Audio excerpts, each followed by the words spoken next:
What's going on, everybody? I appreciate you all checking in. Bad teams find ways to lose, but in this case, I think a lot of us we okay with it a little bit. You know what I'm saying? You never want to lose to the Chiefs without question, right? You don't want to ever lose to a Chiefs, the Broncos, Chargers, nothing like that. But at the end of the day, I think we're all fighting for something a little different. But hey, Aidan O'Connell came in, gave us a spark. We're going to talk about it. We're also going to look at the stats. I think we're also going to bring up the presser. AP just got done with his presser. We'll bring that up if you guys haven't been able to check it out. But again, ultimately, at the end of the day, bad teams figure out ways to lose. It's really that simple. There's no other way to kind of sugarcoat it. But we're going to kind of break this game down. We'll take a look real quick before all the games start this weekend, just kind of what Tankathon has us at. And we're still sitting at number 2. We'll take a look at that, but we're going to break this thing down. But I wouldn't break it down with any other. I got my guy Chris at the Protection Show podcast, as well as TheSevere Raider. Wherever you guys are at, hit that like button, subscribe, and turn on those notifications so you do know when we go live, and everybody on this panel when we drop new content. But Chris, man, how you feeling? How you doing? I'm good. I'm good now. Wish we everybody know kind of where I'm at. So it's always bittersweet, but I almost thought the Raiders can't even tank right, man. So I'm like, if we win this game, I was telling everybody, if we won this game, we're gonna have Quinn Ewers next year as our quarterback. So I'm like, at the end of the day, let's and again, y'all know how I feel about the whole tanking, but whatever, it is what it is, man. I'm with you. I'm with you. I think a lot of the fan base, we're all kind of on the same page, but we'll see what's going on. Severe, brother, how you doing, man? Oh man, I'm feeling good, man. I feel a great weight has been lifted off my shoulders. I was sweating bullets. I was feeling a little hot under the collar. It was all that stuff, man. I was, it got real close there. We almost messed around and won a meaningless game. But this is a perfect game. This is just what I want to see from the Raiders, right? You go out there, you fight hard, you play tough, and then you lose at the end. It's good entertainment value. Good entertainment value. Got some great entertainment. Got to see Brock go off. Sincere looked good. Aidan looked good. I was happy. We lost. Oh, that's everything. A great Black Friday game. That's what it was. Perfect. The NFL won. Yeah. The NFL won. That's who won. That was a hell of a game for a national televised game. Yeah. I mean, in the Raiders, because honestly, when we first announced it, I'm like, okay, well, maybe we're gonna play them good in the earlier season. Then when I saw how we've been playing, I'm like, we're gonna be on national TV and get embarrassed. But I'm proud of the guys, man. They fought hard, and like I always say, man, this team is not giving up on AP. AP has not lost his locker room. Yeah. No, they're fighting 100%. But I'll tell you right now, I think what we do know is that no matter what side you stand on, when it be the quarterback or what have you, what this game did was opened up more controversy on whether or not AP should be the head coach, because this team is fighting. And 2, the Aidan O'Connell, the guys that want Aidan O'Connell to be that quarterback. I mean, the thing is that he came out and I got my opinion on it, and we're definitely going to share it. We're going to talk about Aidan O'Connell because we'll bring up the stats. But at the end of the day, he did his thing. Again, we'll look at the stats. 340 plus yards. I'll tell you right now, he screwed over my three-leg parlay bet. I'll tell you that right now. You did the under? Take the under. I was it. So I did a pick or a single game parlay bet, right? Yeah. And so I basically put 3. I had Amir Abdullah over 4.5 receiving yards. Okay. I had DeAndre Hopkins over 37 receiving yards, which he got. And then I had Aidan O'Connell under 299 passing yards. Oh, dang. And that's what killed me. I probably would have did that too. I would have taken the under. 299 passing yards. Yeah. It wasn't for that long completion at the end. I think you got real close. If the Chiefs run it on that 4th down and they get it, you're set. You're good. Exactly. Ball game. It's ball game. I mean, I was sweating a little bit because Amir Abdullah didn't get his 4.5 plus until like the last drive. Yeah. So I was sweating a little bit. But yeah, it killed me. God damn it. And I never bet on the damn Raiders. No, but you know what I'm saying? At the end of the day, Aidan O'Connell, he came out and he balled. He did his thing, and again, I'll have my opinion on it. We'll definitely talk about it. But it's just going to spark the Aidan O'Connell fans out there. And you know what? Have fun. Talk what you want. You know what I'm saying? You do your thing. Now's your time to do it. Because again, at the end of the day, what I will say is this league is about what have you done for me lately? That's what it is. That's what this league is about. And when someone sparks, now everybody gets to talk about it. But before we get into it again, we're going to hit the stats. We're going to break this game down. We're going to bring up the presser. All that, we'll talk about it. And we'll definitely talk about some some players that sparked. But also, again, we'll talk a little bit about just why we always do. Bad teams figure out ways to lose. And that's what we did today. So, but everybody in the building, I appreciate everybody pulling up. We got Robert Penny in the building. I appreciate you. Me, you in the building. Always good to see you. Let's go. Is it iPanda? T.I. I'm you pulling through. I haven't seen you in the building. But I appreciate you coming up. Yaya in the building. I appreciate you as well. Steve, you coming through. Always good seeing you. Alice Ghost, always good. You pulling up. Sun God as well. I'm seeing some comments from you, Hector. Happy, Sun Goddess. Yeah. I'm seeing some comments from you, Hector. All right, so I'll be looking out for you. All right, you keep that up. We'll see what happens. Let's see, Brian Rodriguez. I appreciate you coming in the building as well. Multi-Troy 63 in the building. Appreciate you pulling up. Ricky White. Good seeing you, Dre, for sure. 1, 2, 3. You always in here, man. Always straight, good. Damn straight, Dre. Damn straight. Let's go. Any Raider boosters, Jeff? Appreciate you coming up as well. You got Chili Ray in the building. A lot of people coming up. I appreciate you guys. Yeah, salute everybody. Saddam in the building as well. Taddy 707. Scotty Waddy in the building as well. Scotty Waddy. Man, appreciate everybody in the building. Again, we're going to go through the stats. We're going to go ahead and look at the presser, all that stuff. But first, let's talk about a couple positives, all right? One positive for sure. Let's talk about Caleb Von Chasen. Yeah. I mean, 2 sacks. Now, he did have that back-to-back. He had a holding call that was pretty brutal last game. He had another one called. It's definitely something he's got to work on. When you're going to jam somebody, get your hands – like just use your shoulder from here on out. Like, Right. Just get your hands out of it. But at the end of the day, he had 2 sacks. And this is a guy that definitely may not be, a starter. You're not going to be a starter. But at the end of the day, man, he could be a hell of a rotational piece if we just had to bring him on. But let's talk a little bit about Caleb Von Chasen. Chris, I'll throw it to you first. Yeah, man. I've been impressed with him so far. I mean, for the most part, for like getting someone this late in the season. Again, I continue to see his motor. However, there are some discipline things that he needs to work on. But as far as you see his bend around the end, the way he uses his hands. His hands. Yeah, the way he slaps down out of Tyree Wilson, right? Like, oh my God, yeah. He does. We see out of Tyree.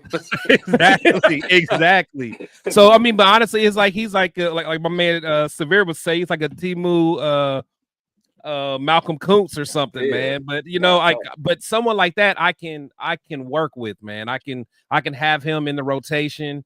He's going to give maximum effort. We just got to work on, like we said, just some of the discipline stuff. But I was very impressed with what I saw with him today. Yeah, man, it was good to see. TheSevere, what's your take on it?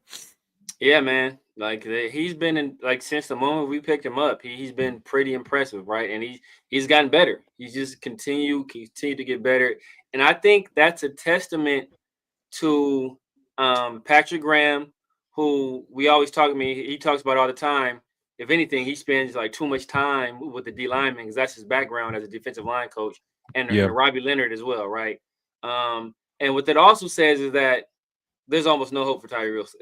None. No hope for Tyree. If we can get production of like Caleb Von Chasen is a guy that couldn't get any run with the Panthers. Charles Snowden is a journeyman. And we've turned both of those guys into like pretty productive NFL players. And Tyree Wilson has yet to almost instantly. And Tyree Wilson is yet to that light switch still ain't flipped for him. Like, I don't know there's no hope. There's unless, nothing there. unless he's unblocked. If he's unblocked, he's all American. He unblocked. He's unblocked. That We is pointed out, Stevion right? Rice. That is Javon Curse, as Ray Transplant called him. Like, he is a monster on block. But you as soon as you put somebody in front of him, just think, anybody, it could be a running back. If a running back over for him. Right. So I mean, like, Chason is a guy we definitely need to bring back as a depth piece. I've been very impressed with it. Just his motor, his hand usage. Like you said, it's some stuff he has to clean up. But I'm good with penalties of aggression, like a holding penalty or unnecessary. I'm okay with those kind of penalties. Just like, as long as it's not at the bad times. But those are penalties of aggression, of effort. I'm okay with that. As long as you're not doing stupid stuff like jumping off sides or lining up in a neutral zone, dumb stuff like that. That's the stuff I have issue with. But the other stuff, I'm okay with that, because you can kind of clean that stuff up. Facts. Yeah, I'm with you, man. And at the end of the day, I think Caleb Vaughn could be a hell of a rotational piece moving forward. And just build on what success he's gotten so far. And we talked about Tyree Wilson. The hard part about him is, yes, he's had some success, but as we point out in our Tuesday film sessions, he's having success when he's absolutely unblocked. So I don't think there's necessarily growth there, but hopefully it could spark him, and maybe we'll get something out of him next year, because no matter what, I think he'll continue to be on this roster. We'll definitely talk about some positive stuff. We're talking about Aidan O'Connell. We're also going to talk about the run game. The run game had a spark, all right? But before we get into that, again, a lot of you guys, Scotty Rodiga, appreciate you coming in the building as well. R. Jenkins in the building. U Cargo.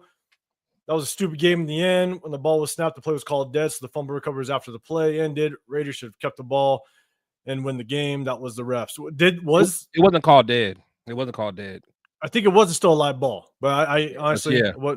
They really only call it dead if it's like an encroachment or something. But if it's illegal, or uninvaded to the quarterback, as long as it's that, then they let the play out, and then whoever the penalty is not against, they can make a decision if they want to take the result of the play or take the penalty. So hold up, let me ask you though, because the call was technically an illegal shift. Yeah. Was the illegal shift that play called dead? No, it was. Wait, was it a legal shift or was it illegal formation? I think it was the legal shift, because Brock was still moving. I don't know. They didn't blow it dead though. Yeah, I know they didn't blow it dead. I was wondering if it should have been a dead ball foul. Yeah, they said it was a legal formation. That's what I thought. I thought it was a legal formation. I thought it was legal formation. I thought that's what they said. They said it was a legal formation. Okay. I thought that's what. Okay, then the play continues if it's a legal formation. Yeah. Okay. Chris Woodson in the building. I appreciate you coming through. Ken Kress as well in the building. Ken, always good seeing you. San Antonio Raider. Hopefully I pronounced that right. Appreciate you pulling up as well. Let me see who else is in the bill. SoCal Sal. Always good. Jay Money as well. Pulling up. Let's go Thrill 2020. Let's see. I want to make sure I get to everybody again. Emily Baxter. Haven't seen you in a little bit. Appreciate you coming through. You always got good stuff to say. I always know you got comments as well. Everybody, make sure you hit that hashtag Raiders. Then give me either a comment or something, or a question you got for the panel. I'll definitely pull it up. Nada in the building. Always good seeing you. So let's do this. We'll talk about Aidan O'Connell in a second. But let's talk about the running game. The running game for me, I feel like that's what we get when we have running backs that are shifty enough and do a good job of finding the hole. Again, something we always point out in our Tuesday film sessions. It made a difference. But I'm gonna throw it to you, Severe man. What were your thoughts on the run game? Because we had a run, and we'll pull up the stats here in a second and talk about it. Man, Sincere looked good, man. Sincere is a guy that he looked good. Amir Abdullah, he had a run or two I was impressed with as well. So both those guys, that they showed up. Those are both guys that were buried on the depth chart, and I'm happy to see that we're getting some production out of those guys, especially Sincere. I don't know if Amir is going to be back, but Sincere, he's still a young guy. He's a guy that there's still some potential there to be mined. And he's a guy that can be a piece with us kind of going forward, right? He's still fairly young in the league, and he's somebody that can be on the team for years to come. Whereas Abdullah, he's kind of, at the end of end of his time in the league. So happy to see it for both of them. I've liked Amir Abdullah ever since he was at Nebraska, but really happy to see that out of Sincere. Yeah, man. And real quick, Ricky, I don't know if I said what's up to you. Appreciate you in the building as well. Chris, I'm gonna throw it to you, and as I throw it to you, I'm gonna actually we'll pull up the stats. We'll kind of actually we'll do the presser first, then we'll do the stats. But Chris, thoughts on the running game, man? Let me know what your thoughts. Yeah, I'm someone that's been pretty critical of Sincere. Been having my jokes and stuff, but I have to say that he really impressed me. Just his burst and ability to find the hole. Pause, and just watching him run, like he's shifty. Hey man, we'll never end with that. But anyway, but he runs hard. He can make someone miss. He doesn't necessarily always go down, from the first tackle. You see him running through arm tackles and things like that. To me, he is way better than Zeus. I mean, from all standpoints. I mean, Zeus blocks better, but you got somebody that can find a little, he has a little wiggle. I think he caught a couple passes. I mean, we'll probably bring up the stats, but I think he did well. And just like TheSevere said, Abdullah had some good runs. He ran strong a couple times. I didn't even realize that was him. I thought it was almost like Matt, but then I realized Madison wasn't playing. But I think if we get some backs that can, follow their blocks, it'll make that line look a little bit better. So we'll see. I'm with you. And here's my thing is, as much as it looked better, I think the one part, and again, we're kind of at the part of the season to where we're kind of just evaluating, you know what I'm saying? And so having certain specific type of running backs for certain situations probably isn't the biggest factor. But man, on that 4th and short, and you're handing the ball off to an undersized, Sincere McCormick, it's like you almost want that bigger, like you want a Zamir White that maybe can be a little bit of a bruiser to just get that short yardage. So it sucks. We're in that situation right now to where those 4th and shorts, those goal line carries, man, it's like shit. Who's Myalga that we were actually running at fullback a couple times? Yeah. Just put him at running back. I mean, you're putting him at fullback because maybe he's had some running back experience in his past. That's the only reason why you transfer a linebacker over to the opposite side to play fullback is because maybe he has some history at playing in the backfield. Maybe it was at college or what have you. And so those short yardage situations, it's like, man, you don't want Sincere McCormick. You don't want Amir Abdullah in that backfield. But no, that's the situation that we're in. Again, I don't think we're prepping our roster for the now. It's more for the future. But we're going to go ahead and get into the press conference. But before we do, got to shout out to more people. Huey P in the building. I appreciate you. In. Old school as well in the building. House Junkies coming through. Always good seeing you. We got Outlaw of Torn. You're in the building as well. Always good seeing you here. And Fernando in the building. Appreciate you coming up as well. So again, guys, I got Chris Textual Podcast on one side. I got TheSevere Raider. I'm 805 Raider, Real Talk, Raider Nation. Make sure you hit that like button, subscribe, and turn those notifications. It definitely helps us out, and we appreciate seeing all you guys in the building. But let's jump into the presser. We're going to see what AP had to say after the game. Obviously, it did not end well. I'm sure he'll talk about it for a second, whether it be about the snap or one thing I want to mention is, man, Amir Abdullah, get out of bounds. Get your ass out of bounds. If you get out of bounds, we save ourselves damn near 14, 15 seconds off that clock. But let's go ahead. We're going to hit this presser real quick and see what AP had to say. Let me know if you guys can hear it.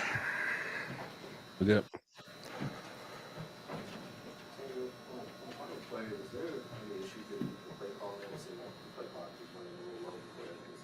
No, we're fine. I actually had to watch. I mean, there's a lot. Last play, there's a lot going on, from officiating to the flag to the ball being snapped.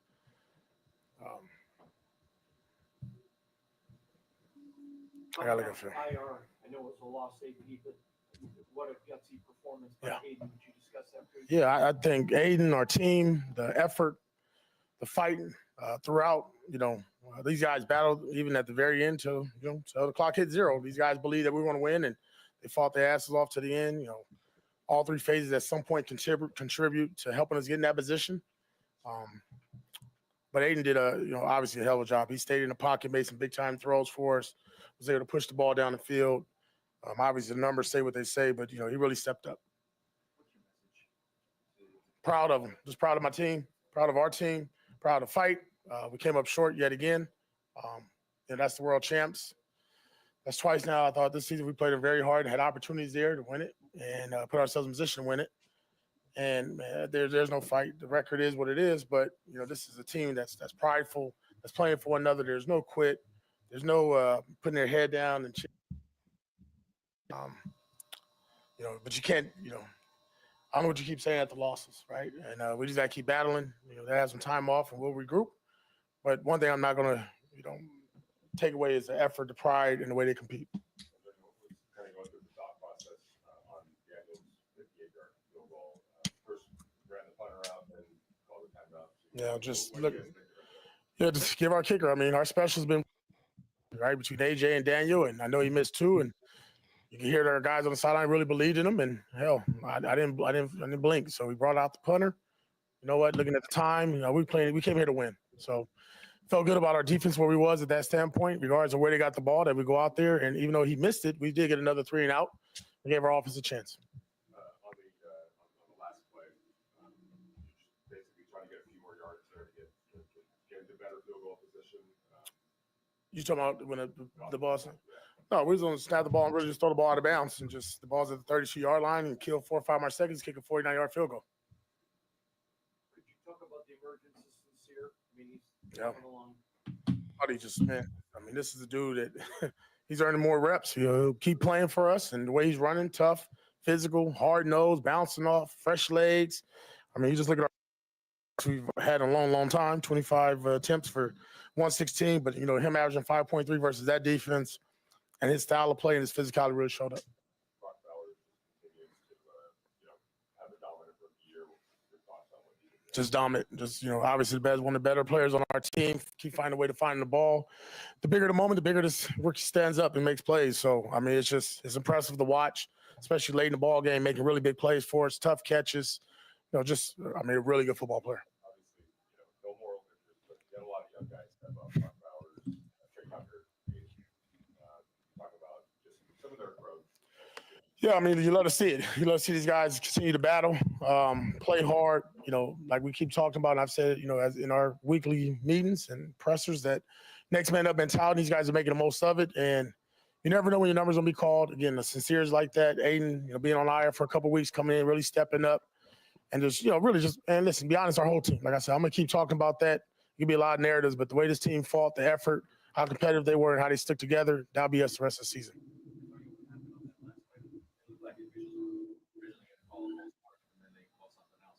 How was it explained to you?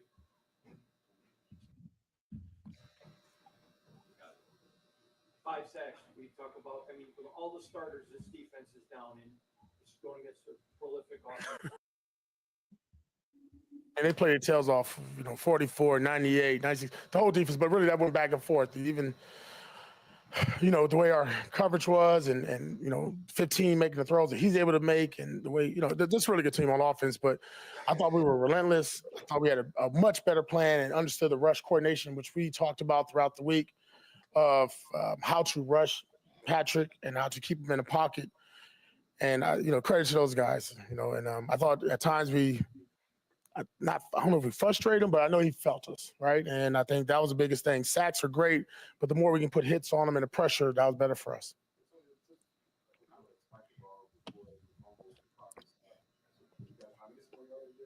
Yeah, I answered that a minute ago. I was trying to just throw the ball away.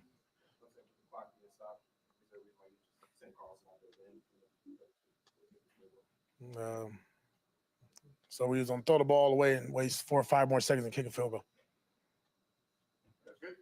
Yeah, thank you.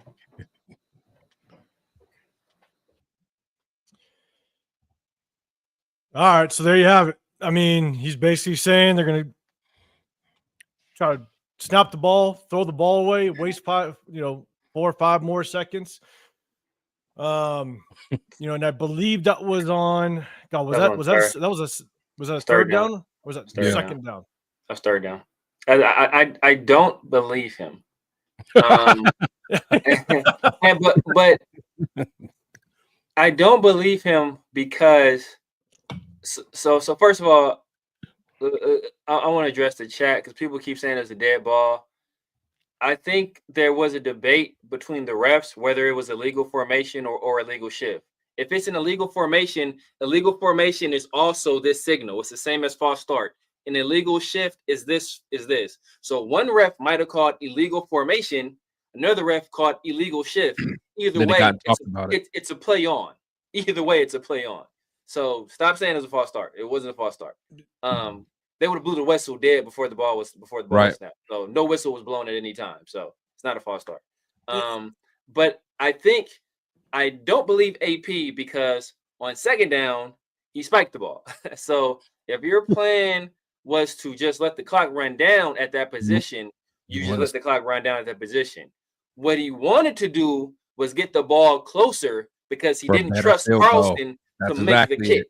But he doesn't want to throw Carlson under the bus. So he's taking the heat for Carlson. That's a good head coach. That's a good leader. Exactly. So that's a good leader. He's going to take the slings and arrows from everybody saying, oh, that was a dumb decision. Because what he wanted to do was get as close as he can because Carlson had just missed a kick like 2 drives before. So he was trying to get closer. He got caught with his hand in the cookie jar. We turned the ball over. End of the game. Spot on. Yeah, I mean, it's, obviously with the way Carlson was performing, right? He had that one long one that came up short, but I mean, he just had a bad day. Yeah. He had a bad day. Yeah. Point blank, period. I do think there's a good chance AP wanted to just kind of get a little bit closer. Yes. Obviously, one thing that I did like to hear is the fact that he's saying, look, Sincere McCormick, he deserves more carries. And I think so. And we kind of talked about it before, just how much runners that actually have decent vision and enough agility to kind of, because there was one play, I think it was Sincere McCormick, it was a run to the left side, and he bounced the thing outside, got the near sideline, was able to rip off. I forget how long it was, but it was at least 10 yards or so. We never saw that out of Zamir White. We never saw that out of Alexander Mattson. But I think this just kind of goes to show that Antonio Pierce, his inability to manage certain situations has really been his downfall this season. Yep. And I understand there's growing pains. These are things you have to learn, but at the same time, because it continues, you see it almost game in and game out. This is why there's a lot of question marks on whether or not he should be the head coach moving forward. And it's hard because you got all these old heads, right? You got the Marvin Lewises, the Tom Coughlins, the Joe Philbins. Now you even got, Norv Turner up in the building, and you're sitting there and you're still seeing the same mistakes over and over again. So what are these guys here to do to help you? Right. Marvin Lewis, you see him all the time, basically at his hip during the games. Right. Where's he at when it comes to these type of critical situations? And so it's tough, man. But at the same time, I appreciate everybody building. We're going to jump into the stats. We're going to take a look at it, and that's going to kind of start the Aidan O'Connell talk. So remember, guys, if you guys do have a question or a comment you want me to bring up, just go ahead and hit that hashtag Raiders. It'll catch my eye, and I'll try to bring it up. Let's go ahead and look at the stat line. All right. And so we'll first talk about quarterbacks. Now, obviously, had a slow start. Aidan O'Connell definitely had a slow start, but it was expected. Hasn't played since week 4, 5, I think it was. I forget when he actually got hurt. But started out a little bit slow, but at the end of the day, he ended up 23 of 35, 340 yards and 2 touchdowns. And like I said earlier, it was tough because he killed my prop bet parlay. But you know what I'm saying? It is what it is. But look, he came in and he did his thing. Definitely in the second half. First half, a little rocky. Had a couple overthrows, but calmed down and was able to kind of produce definitely some good throws downfield that we haven't seen in a while. That deep ball to Trey Tucker, that definitely, that definitely kind of swung the tides a little bit. And so, yeah, 23 to 35, 340 yards, 2 touchdowns, man. Chris, I'll throw it to you, man. What's your thoughts on Aidan O'Connell and how he did? Yeah, I think Aidan did a lot better than I thought he would do. And to be honest, even he was moving around a little decent a couple times as well. But he made some good throws. He made some bad throws as well. I think there was I know there was at least that one throw that should have been intercepted by Bolton, I believe. But then he had a couple bad throws, but I'm not tripping on that because all quarterbacks have that because they the Chiefs are a good defense, no matter how we want to say it. But overall, what I saw in Aidan, he hit, he hit the throws he needed to hit. It seems like he had pretty good command of the offense. He exceeded my expectations, so I will say that. I hope people aren't acting like this performance is a reason why we shouldn't go get us a quarterback in April for this draft. But I'm not even gonna go there. But just to answer your question, I think Aidan played pretty well. The stats show it. Yeah, and Severe, I'll throw it to you. The one thing I do want to add is, again, because we break down film every Tuesday and we kind of look at this. One thing that I'm going to be looking for when I kind of go through the film and pull some clips is, was Aidan O'Connell finding the open receivers? It looked like he was going through his progressions pretty well. There's a couple times where he would almost look like he was going through his third and fourth progression. He found Brock Bowers kind of sitting in the flats on the opposite side of where he started his progression. He'd look right. He'd work all the way to the left, and bang, at the very last second, he'd hit someone in the flats. Yep. So to me, it felt like, was he able to just kind of see the open receivers and actually find them? Because we know Gardner Minshew was the worst at it. There'd be wide open receivers downfield, and he just could not find them. That's definitely something I'm going to be looking for when we kind of break down the film. But Severe, man, what's your thoughts on Aidan O'Connell and how he did today? So I expected Aidan to have a good game. I didn't expect it to be this good. I didn't expect him to go over 340. I expected to be like in the 2A, like be in the area of 300 yards, just because generally when a quarterback hasn't played for a little while, their first game back in there, they usually have like a solid game, right? Usually have a solid game. I harken back to Mike White, right? What did he do? Would he put like 400 plus in his first start for the Jets when they benched Zach Wilson, right? Or I think he might have went back to back like 350 plus games, right? And then the shine quickly wore off him as well. So Aidan's not like a horrible player. I don't think he's not trash, but I don't think he is a NFL starter. Right. But I was happy to see him play well, man. I think that'll be good for his confidence. He's still a guy that I've maintained that I want around the organization. I think he's a team player, good locker room guy, smart, cerebral guy.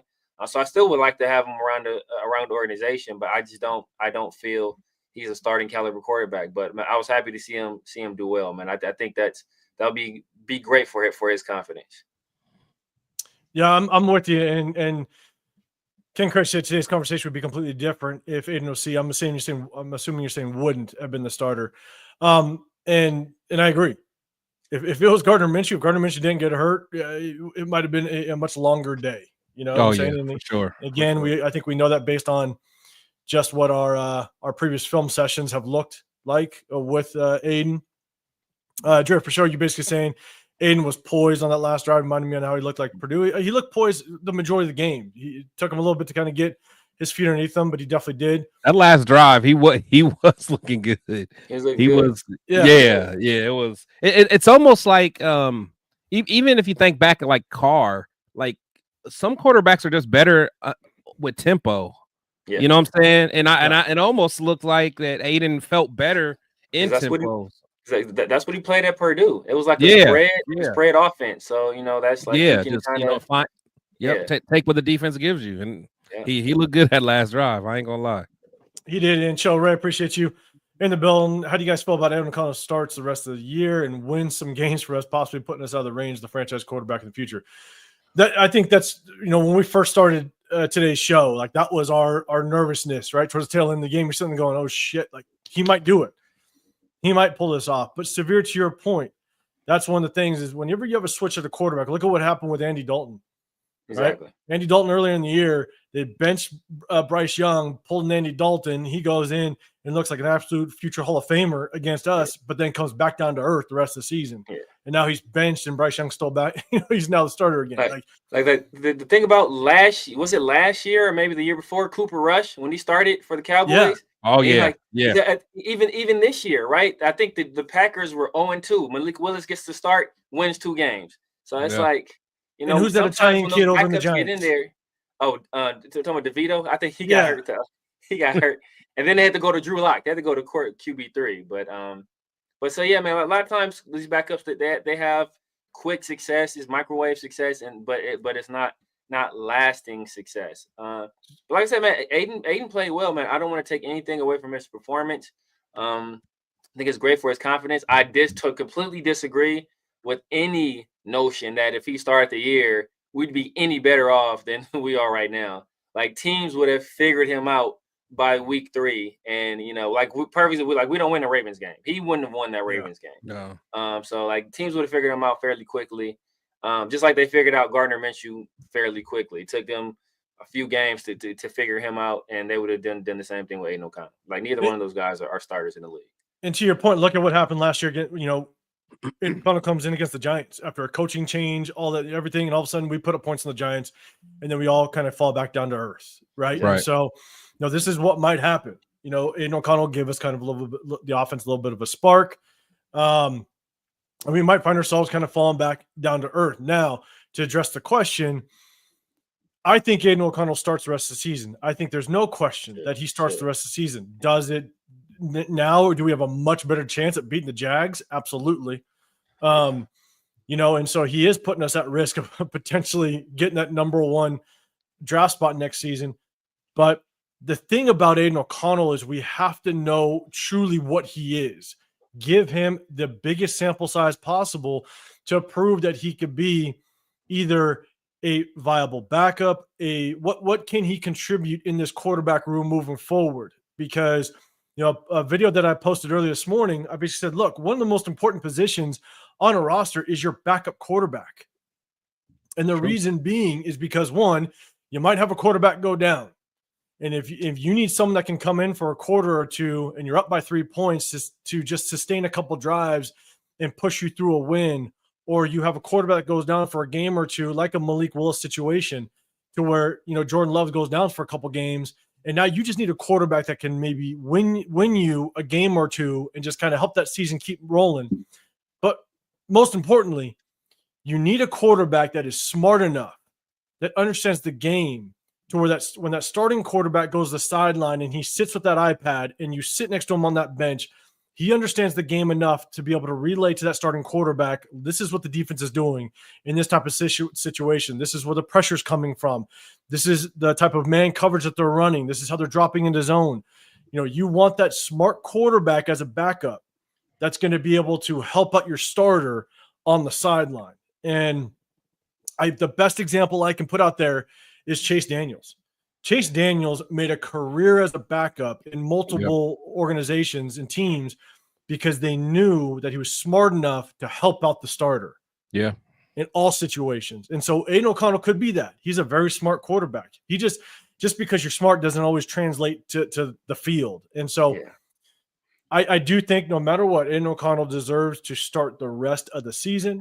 And we got to see exactly what he is and just how much he can contribute in this quarterback room moving forward and into the offseason. So hopefully that answered your question, Joe Ray. I appreciate if we went a little deep on that one. One thing, Billy Davis, always good seeing you in the building, man. Billy. Appreciate you coming through. He started his new job on Monday, man. So salute to Billy, man. Make sure you get congratulations, Billy. Hey, man, you got 100%. Take care, man. Good rest this weekend, man. Grinding. Hope you had a good Thanksgiving too. Yeah, absolutely, man. Always good seeing you, Billy. Let's see. Here we go. And then we got, all right, Sincere McCormick, 12 carries. Now, one thing I want to look at is 35 passing attempts, to 25 rushing attempts, a little bit more balance that we've seen in the past. I mean, Much we better. threw the ball 52 times last week to 16 rushing, and it looked like, you know, Antonio Pierce was not very happy about that whatsoever. And so, and that was 2 weeks in a row that was very unbalanced. Now, the running game was having some success, but we got Sincere McCormick, 12 carries for 64 yards, a long of 17, Amir Abdullah, 10 for 39. You know, so obviously that was the bulk of the carries, but the running game actually looked a lot better. It did. Looked a lot better. Again, definitely a difference between a very robot looking runner like Zamir White. You know, Alexander Mattson has some shift to him, but still struggled. But these two runners, I think we got to stick with them. Absolutely. Anything else you want to add, Chris? I'll throw it to you. Anything else you want to add about the running backs and you what know, we look it's like? Sincere did well. I mean, average 5.3 a carry. Amir average 3.9. You know, I mean, the numbers show. You know, going into this game, you know, I was a little worried. I was concerned because I know AP, you know, he's all about, you know, wanting to be physical and ill intent and all that stuff, but we just don't have the personnel to do that. So, and that's what kind of worries me about him sometimes, because I thought in the beginning of this game he was just going to push the issue of trying to run the ball when that's just not our strong suit. But Sincere is more of a type of running back that he likes, you know, the guy that can hit the hole and get yards and get upfield. So, you know, it looked good, man. It looked good. And I think a big piece of that is, you know, JPJ is still down there handling business, man. I mean, he's a quarterback of the offensive line now. You know, he's making all the calls. You know, he did a good job, you know. So I think if we continue building this line, you know, someone like Sincere could have some long-term success with us. Yeah, no, I'm with you. Severe, any final thoughts on the running back game? Yeah, man, I just, you know, happy to see Sincere. I'm happy to see him play well, man. Hopefully this continues. I just think back to last year where, you know, I was bamboozled. I was hoodwinked. I had the wool pulling over my eyes when I saw Zeus. I saw Zeus on them fresh legs. Like everybody else was on them tired legs. Zeus came in on them fresh legs. Zeus was out there galloping like one of his horses. And then, you know, and then when it was time for him to really be the guy, you know, he got exposed. So, man, you know, like I said, fool me once, shame on you. Fool me twice, shame on me. George Bush said, I'm not gonna be fooled again. So, you know, so like I said, I'm gonna take a wait and see approach with Sincere, but I am happy to see him play well. Yeah, no, I'm with you.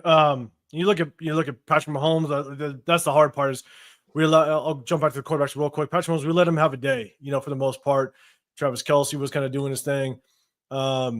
You know, and so there's just the pass defense. I think, you know, we were on his ass too, though. We were on his ass. He was. We were. He was uncomfortable quite a bit, and he took some shots. Man, there was a couple times he took some shots, so he took some hits, man. And one thing is that it's tough because DC Richardson definitely looked like he had his rookie game. I mean, it looked like he was kind of slow chasing Worthy. Man, I think everybody looks slow chasing Worthy, but yeah, I mean everyone would. I mean, but DCam, he's what? He's a 4-3 guy. Was he a 4-3? I don't remember. At least. Yeah, I think he was a 4-3 guy. I think so. So I think. No, he was fast. No, that's right. You know, yeah. I think he had like one of the highest athletic testing scores of any corner. I think he was like first or second. Like, I think he was behind. I think the only person he was behind was Quinion in terms of athletic scores. Yeah. So and then he, you know, there was a couple times where he had to go one-on-one with DeAndre Hopkins. You're going against a vet receiver, you know, and so look, you know, Chris, you're all about it last off season about Jacorian Bennett and having a breakout year this year, and he did. Unfortunately, he's on the IR, but you know, it's one thing that we all got to keep in mind with these cornerbacks. It's a very hard transition to go from college to now guarding NFL caliber receivers. So you're going to have those moments. Let's just hope DC Richardson kind of pull it back together and really learn from it, and definitely can contribute as the season goes on. But he definitely looked like he had his kind of rookie game. You where those receivers definitely took it to him. But again, there's a learning curve at the cornerback position, without question. But we'll end the conversation with you got guys in the building. I try to tell you about Aidan O'Connell. Okay, just pump your brakes just a little bit. I get he had a good game. All right. You got a lot of comments you're throwing in here. I tried to tell you, okay, I just pump the brakes a little bit. All right. Wait a minute, y'all. Did I admit? Did we win? Just did we score more than 20? Did I miss is this edited? Should that be a 37 instead of or 27? Or no, that's just 17, right? I'm not seeing it wrong, am I? It's 17, big dog. Okay. Just making sure. Just making sure. Bro, cause you're on one. Yeah, cuz boy, he saw something different, man. He saw something different. He finishing them drinks he had for Thanksgiving. So started that eggnog, man. He on that spiked eggnog today. You stand on your word. I got you, but let's just be real. We just talked about it. It's one game. He came back. A lot of time quarterbacks have a spark. We'll see what happens. All right. We'll see what happens. All right. But man, you stand on your business. But hey, more power to you. Trey, for sure, when you talk about the run game, yeah, shout out to the run game. You know what I'm saying? They did a good job holding that entire Kansas City run offense to 63 yards. Isaiah Pacheco, he came out. Yeah, he had that long of 34, kind of bad timing, kind of later in the game that gave him a little bit of momentum, which is tough. But at the end of the day, yeah, definitely our run defense came out and balled. So definitely can't say too much about our run defense. They came out balled. Hey, and our boy Adam Butler, I'll tell you right now, he came out strong and he wanted to make a statement. Every game, man. Every game. I cannot wait to see him next to another dog. Man. I know he getting a little older though, but I cannot wait to see a potential lineup of him and Wilkins in the middle with Kuntz and Max. I can't wait, man. I can't wait. It's gonna be nasty. So we got to bring him back. I mean, that's one of the things where you try to extend him before. You know what I'm saying? You try to extend him before the season ends and try to lock him up because I think I'm pretty sure we only put him. It's only 1 year. Yeah, we got him for 1 year. I got to. This guy's crazy, man. I love the confidence. Hey, you keep rolling, big dog. You keep rolling. Hit the like button while you're at it, cuz. Yeah, exactly. Real talk, man. Yeah, I love it. That was Elmatic. Appreciate it in the building. That was one big pill game. I'm done. That was a blue pill game. Yeah, for sure. So let's do this though. Let's talk about the passing game, man. Brock Bowers. Hell of a job, Aidan O'Connell getting the ball to Brock Bowers. That's a bad boy, bro. You got to feed him. A lot of good throws by Aidan O'Connell, but at the same time, Brock Bowers, man, I mean, that jersey was green real quick. I mean, he was getting dirty. Yeah. He was getting active. Jacoby Myers, man, I'm telling you, if we could have just 2 Jacoby Myers, this offense could be pretty damn deadly. Jacoby Myers, he's proven that he can be a very good receiver. We're not, it's still up in the air whether or not he could be a true number one, a solid number one, but, in the likes of like a Jamar Chase and all that, right? But, man, you get two Jacoby Myers on this team with the Brock Bowers, it could be very, very deadly. But Brock Bowers looked good, man. Chris, I'll throw it to you first, man. What's your thoughts on the passing game? Even the deep shot to Trey Tucker, always good seeing us go deep and actually catch one. No, for sure. I think I gotta give a lot of props to Scott, man. Scott Turner and Norv. They're dialing up some stuff, and again, we all know, they're still using, Getsy's playbook for the most part. They probably got some of their installs in as well, but I just feel like the spacing of the plays are better. You don't see two receivers in the same area and things like that. Look like the timing of the routes are pretty good. Guys are getting open. I like what I saw, man. I just think ultimately, if we can just get a line, and I know, without looking at the film, it's kind of hard to see what our big boys up front were doing. But it seems like, for the most part, they were doing okay. And again, we have to look and see if there was any missed receivers. But from what I saw from the air game, I'm happy. I'm happy with what I saw for sure. Yeah, and I'm with you. Guys, you cracking me up. I'm not gonna lie. I'm just I'm loving it. I'm loving it. Keep in that comment section. Keep that energy. Man. Keep that energy next week. We'll see how it goes down. Exactly. Severe, man, what's your thoughts on the past game? Oh yeah, man. Like Aidan O'Connell, he did a good job, man. Like early in the game, it was like the Jacoby Myers show. But Brock Bowers turned it on late, man. He had that impressive one-hand catch. He had that other long reception. Jacoby had a real nice catch as well. Trey Tucker had that long touchdown, man. That was really good to see that out of him as well. DJ Turner had that long catch and run as well. So I think we attacked them in a variety of different ways. Different areas of the field. So that was good to see, man. It seems like they felt more comfortable pushing the ball downfield with Aidan O'Connell than they had, with Gardner Minshew. So, and that could have been maybe just a Scott Turner, North Turner deal. And maybe Luke Getchie just wasn't willing to do it, or it could be a Aidan O'Connell deal where they feel he'll be a better decision maker in terms of pushing the ball downfield. So whatever it was good to see us kind of push the ball downfield. Like, look at that. Like, what was that? 4 passes at least over 20 yards. That's something we hadn't been doing previously. And we could talk about that for a second, because here's the thing is that Gardner Minshew, we saw there was opportunities where we could have gone deep, and Gardner Minshew just didn't pull the trigger, whether he didn't trust his arm. Well, we don't know exactly what it was, but that's the hard part is, I don't know whose decision was it to start Gardner Minshew initially? Whose decision was it to continue to try to press the run game? We think it was Antonio Pierce's.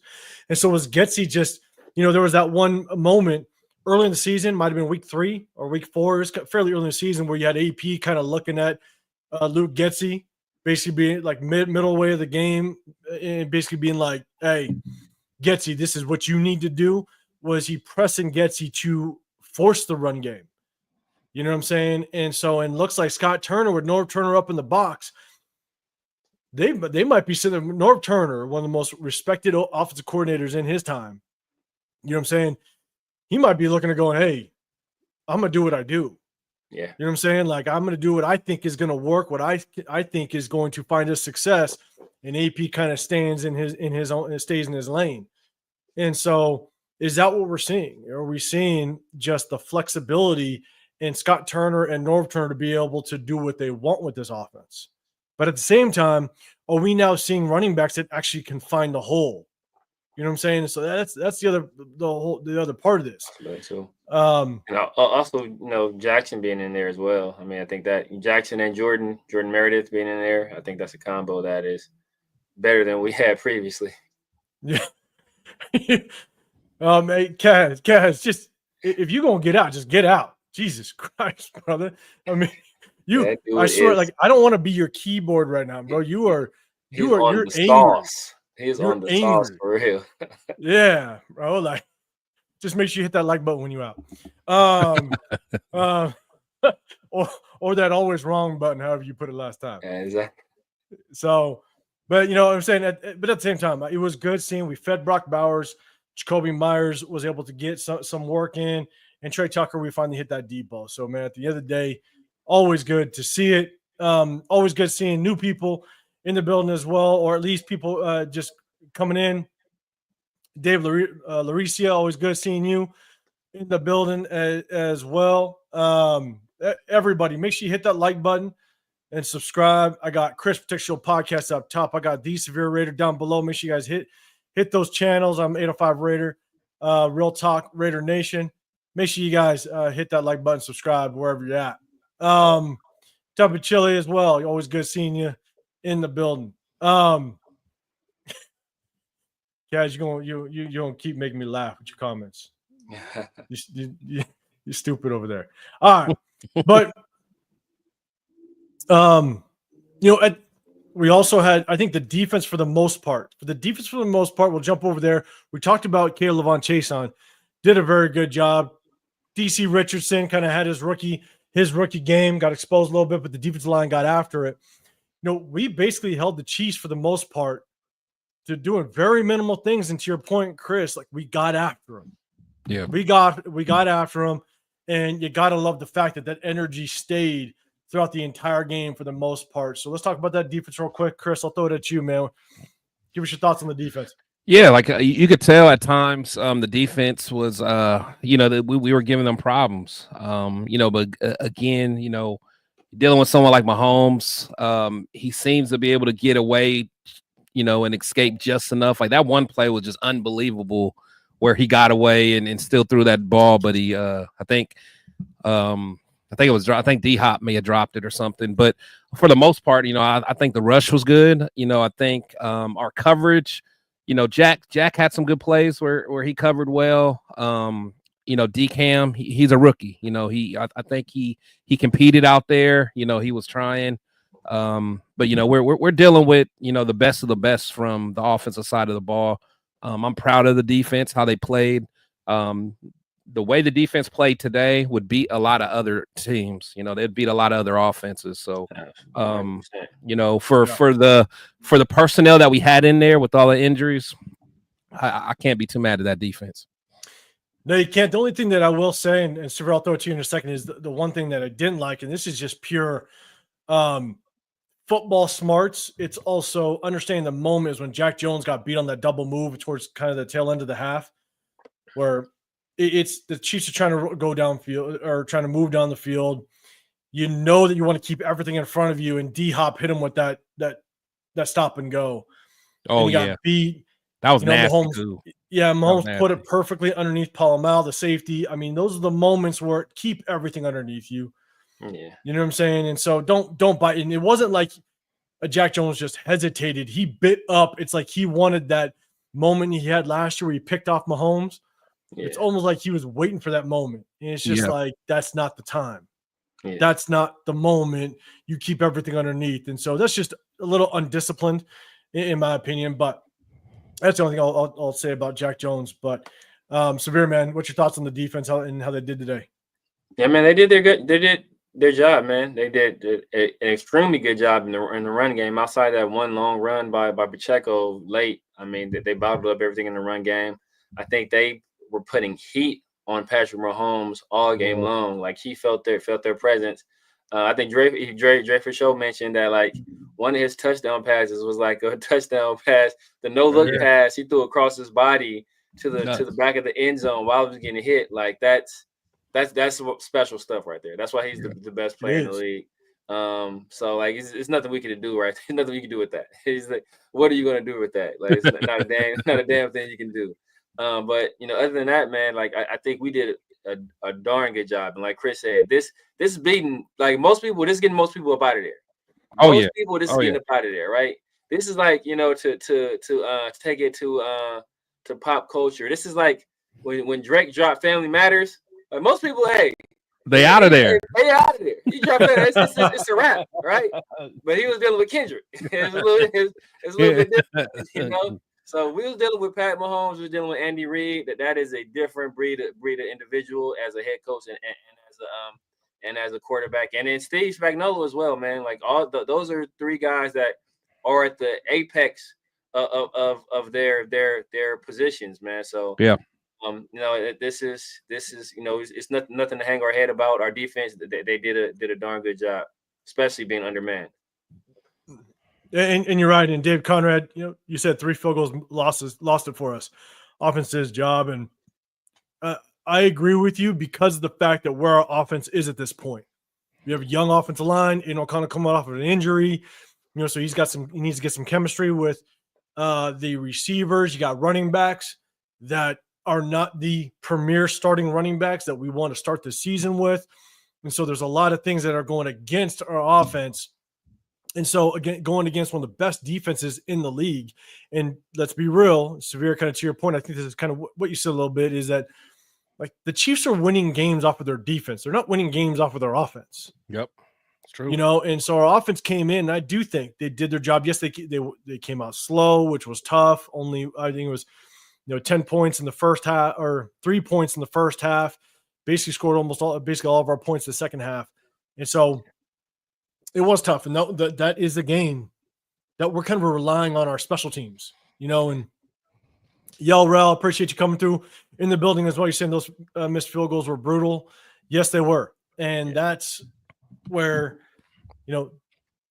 I think there was a stat that was brought up on the screen where the Chiefs have won 13, like all their 13 wins have come from one score games.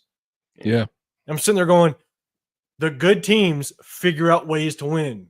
The bad teams figure out ways to lose. Every time. You know what I'm saying? And that's kind of where we're at right now, unfortunately. And thank goodness for that. thank goodness. Woo! Oh man, I'm telling you. Big 183. Appreciate you in the building. It says, let's make sure we trash Carlson for his terrible play today. AP wouldn't make no decisions at the end of the game if he at least makes 2 of those 3 field goals he missed. I mean, look. Here's what I'm gonna do. I'm not gonna trash somebody that 99% of the time actually pulls through for us. He does a good job. He's won a lot of games for us. He's won a lot of games. I don't know if I want to just trash him. You're allowed to have a bad game or a rough game. At the end of the day, look, you are a kicker. Yeah. You know what I'm saying? Like you got a very, very easy job is you kick the field goal. You know what I'm saying? And so you definitely got to give you got to put it on his shoulders and say, hey, like you screwed up 100%. But at the same time, don't forget just how much Carlson has definitely has won us some games and come in the clutch as well. So I mean, look at shit. What's his name over with the Ravens? He's having a rough season. Oh yeah, Tucker having it rough over there. He's supposed to be the best. Yeah. Yeah, he's having a rough season over there. It happens. But I mean, this is one of how many? You know what I'm saying? And so it's tough. I'm like big 183. I feel you. It's frustrating as all hell when you had a bad game like that. But at the end of the day, man, it's like you should be allowed that one if we were a better team overall and produce the rest of the season. It just doesn't look that bad. So yeah. So yeah, we talked about special teams a little bit. Let's talk real quick. And hey, how about definitely gotta give Amir Abdul a little bit of credit on that kick return. That's back-to-back weeks. We've had pretty key kick returns. We had Dylan Labe returning one last week, which was huge, which led to us at least finishing with 7 points. And then you got Amir Abdullah taking one back. Before we kind of get away from the stats, I want to give Amir Abdullah a little bit of credit. He's really stepped up. Alexander Madsen, really, we don't see him at all because he's been on the injury report. Zamir White's been on the injury report.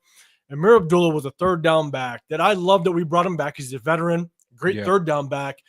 But now he's helping out some of these younger guys, like Sasim McCormick coming up. He's helping these young guys actually producing and getting some work in, not only on special teams, but doing a hell of a job in that backfield as the number one right now. And so I definitely want to give Amir Abdullah some credit. So real quick, we're going to jump to just kind of where we're at with that loss, I think. And I just pulled this up before, and I don't know how quickly they updated, but it does look like we're still at number 2. Now we got all the weekend games to go on, but the Giants won on Thanksgiving, right? And so they lost on Thanksgiving. So I think everything is going to kind of stay how it is. Do we think with this weekend's games, will anything change? I mean, if Jacksonville loses, I don't think they skip us. They don't jump us. Let me ask y'all something. I know in the past, if there were 2 teams that had the same record, they would do a coin flip. Now, did they add the strength of schedule to prevent the coin flip, or is a coin flip if the strength of schedule is still the same and then they do the coin flip? Yeah. Because remember, like we like how they used to do. I don't even know if they still even do the coin flip anymore. I don't think so. I think it's I don't. just all. I haven't heard of the coin flip in a long time, I so think I it's don't all know. Okay. strength again. I remember it happened before. I remember hearing about a coin flip before. I can't remember what situation it was, but I remember. Cool. We was in a coin I think flip it was one between year. like a 2 or 3 too. I want to say. I think it was between like a second and third round, second overall or third overall. I want to say. I can't remember Yeah. what it was. So yeah, I was just curious. I was like, man, we might need to start looking at that strength of schedule a little bit more closely too, because Exactly. it could all come down to that. Man. And that's the thing is, I don't know, between because Jacksonville, obviously we play Jacksonville in the next couple of weeks, and so I don't know what Jacksonville would look like if they lose. Do they jump us? So, Raider in the building. I appreciate you come through. If everything is equal, it goes to a coin flip. If everything is equal, so maybe we got to look at that strength of schedule. Okay, so it goes strength of schedule and then the coin flip. If that's okay. So it ended in 2019. Oh, it ended in 2019. The coin flip. Yeah. Okay, that makes sense. And Big 183, you're saying you're only as good as your last kick. In a lot of games, it is. I'm with you. And Carlson has pulled through for us quite a bit, at times. And so, but I'm with you on that. There was one. I'd say Aaron Port, appreciate you pulling up in the building as well. And Fear Raider, appreciate you coming through. If everything is equal, goes a coin flip. Appreciate that. Super D in the building.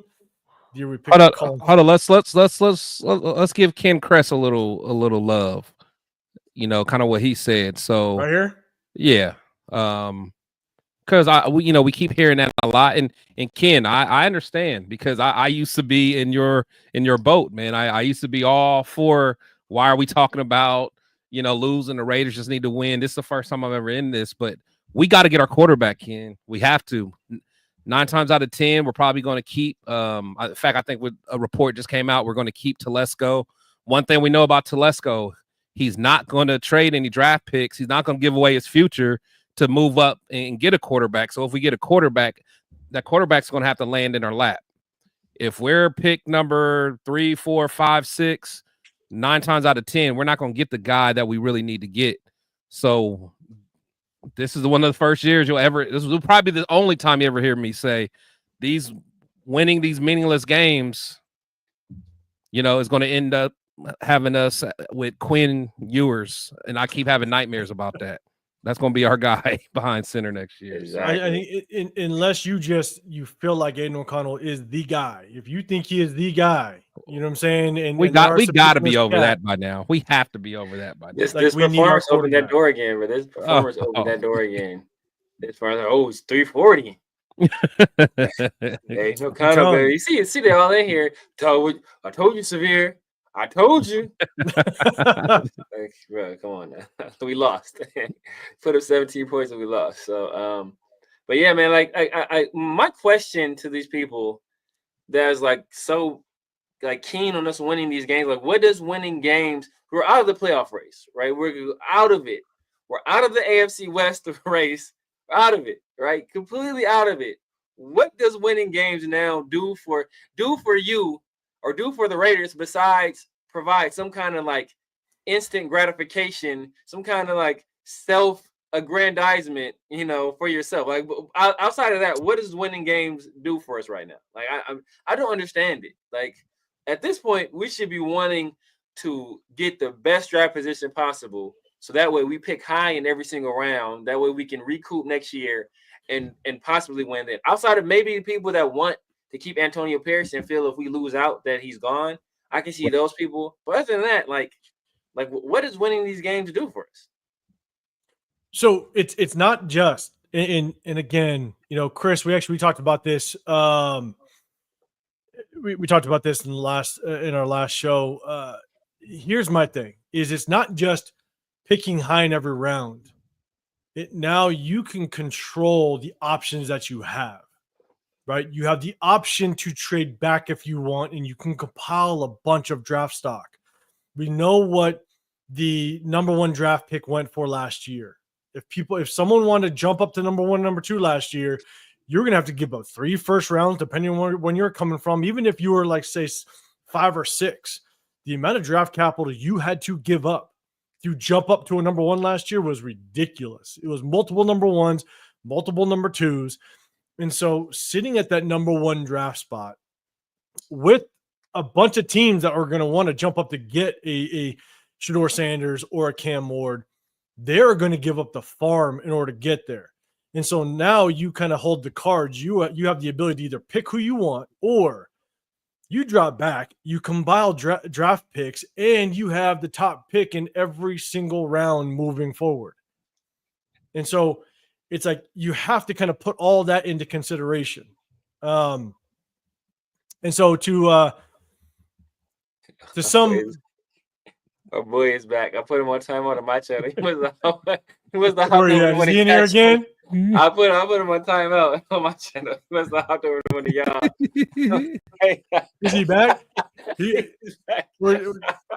I got him. Oh my god, dude is back. He is. Oh, but hey, I just saw his comment though. He hit the like button though. Hey, appreciate you. Appreciate you hitting the like, man. Hit the like. He subscribed and unsubscribed. Yeah, I love it. I love it. Hey, everybody follow. Man. Hey, everybody follows the lead. Make sure you hit that like button, subscribe wherever you're at. You got Chris Protect Show podcast on one side and TheSevere Raider.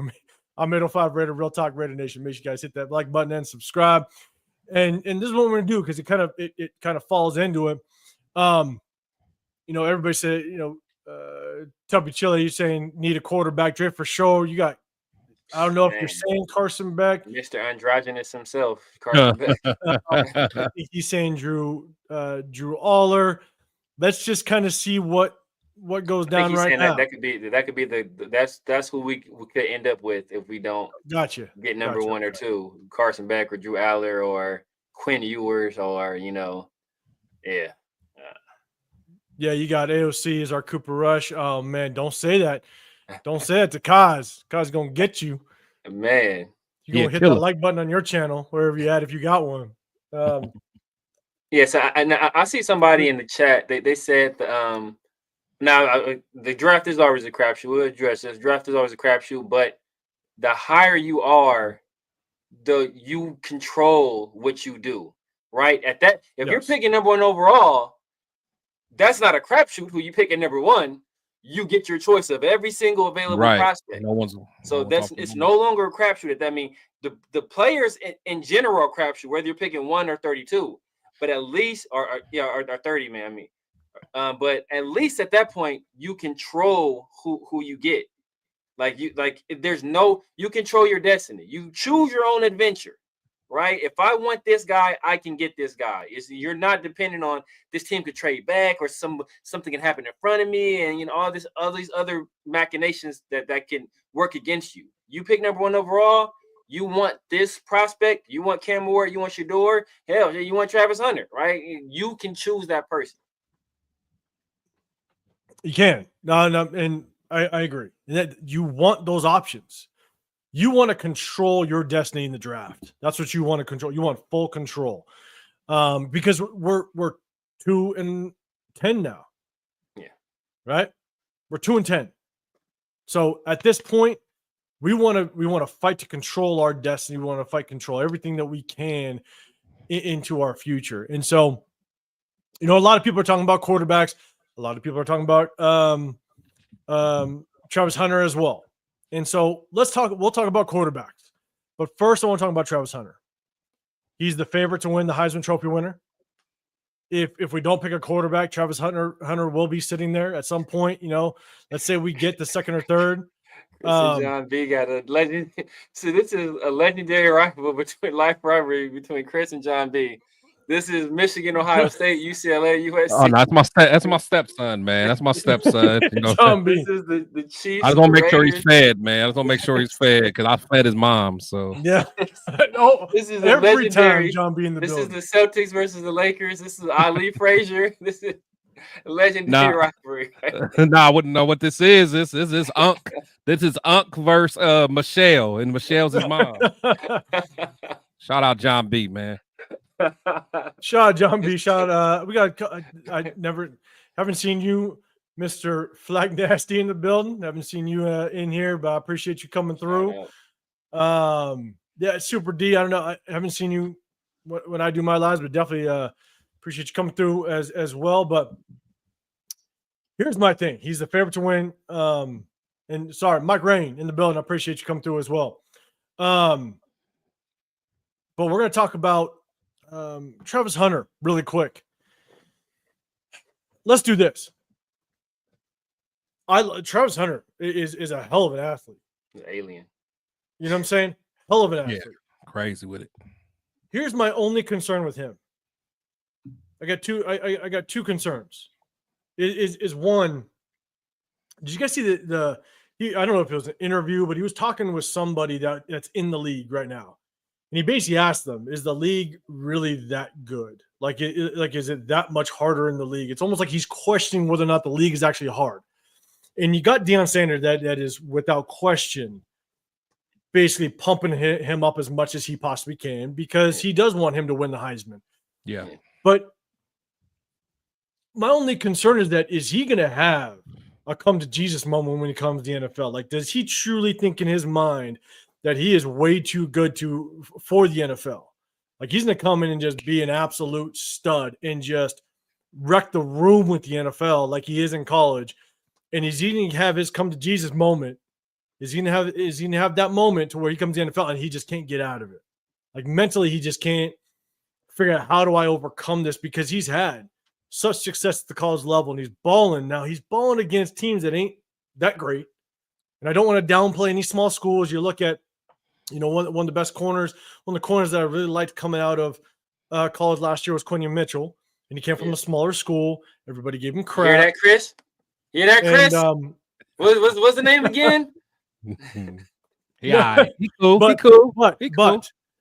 But the thing is that the only problem is the mindset. I just don't know if he's going to have his come to Jesus moment come to the NFL.